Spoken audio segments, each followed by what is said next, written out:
Deepthi here. ഇന്നത്തെ video എന്ന് പറഞ്ഞു കഴിഞ്ഞാൽ മേക്കപ്പ് ചെയ്യുന്നതിന് മുൻപും ശേഷവും നമ്മൾ ശ്രദ്ധിക്കേണ്ട കാര്യങ്ങളെ കുറിച്ചിട്ടാണ്. ചെറിയ കാര്യങ്ങളാണ്, ശ്രദ്ധിച്ചിരിക്കുക. Cleansing, toning, moisturising. ഫസ്റ്റ് നമ്മൾ ക്ലെൻസർ ചെയ്യുക, നന്നായിട്ട് ക്ലെൻസർ യൂസ് ചെയ്ത് ക്ലെൻസ് ചെയ്യുക. അതിനുശേഷം ടോണർ യൂസ് ചെയ്ത് നമ്മുടെ സ്കിന്ന് നന്നായിട്ട് ആ ഓപ്പൺ പോഴ്സിന്റെ ഡേർട്ടൊക്കെ ഒന്ന് ക്ലീൻ ചെയ്യുക. അത് കഴിഞ്ഞ് മോയ്സ്ചറൈസർ ചെയ്യുക, പിന്നെ മേക്കപ്പ് അപ്ലൈ ചെയ്യുക. നമ്മൾ മേക്കപ്പ് ഒക്കെ ചെയ്ത് നമ്മൾ പുറത്ത് പോയിട്ട് വരുമ്പോഴത്തേക്കും എന്തായാലും നമ്മുടെ ഫേസിൽ ഡേർട്ട് കാണും. എല്ലാവരും ഈ ക്ലെൻസർ തന്നെ ഫോളോ അപ്പ് ചെയ്യും. അങ്ങനെ ചെയ്യുന്നത് നിർത്തിയിട്ട് നിങ്ങൾ നല്ലൊരു ഓയിൽ ബാം ക്ലെൻസർ യൂസ് ചെയ്ത് ഡബിൾ ക്ലെൻസിങ് ചെയ്തതിന് ശേഷം മാത്രം ടവൽ വെച്ച് നന്നായിട്ട് തുടയ്ക്കുക. എന്നിട്ട് അതിനുശേഷം നല്ലൊരു ടോണർ. ഇത് പല ആൾക്കാരും വിട്ടുപോകും. എല്ലാവരും ഡബിൾ ക്ലെൻസിങ് ഒക്കെ ചിലപ്പോൾ ചെയ്യാറുണ്ടായിരിക്കും, എന്നാലും ടോണർ യൂസ് ചെയ്യുന്നത് കുറവായിരിക്കും. അപ്പൊ അത് നിങ്ങൾ വിട്ടുപോകരുത്. നല്ലൊരു ടോണർ നിങ്ങൾ യൂസ് ചെയ്യുക. അതിനുശേഷം മോയ്സ്ചറൈസർ യൂസ് ചെയ്തതിന് ശേഷം കിടന്നുറങ്ങുക.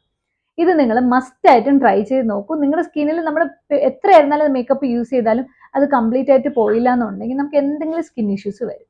അപ്പൊ അത് വരാതിരിക്കാൻ ഈ വഴി ഒന്ന് ട്രൈ ചെയ്ത് നോക്കുക. അപ്പൊ ബൈ, ടേക്ക് കെയർ.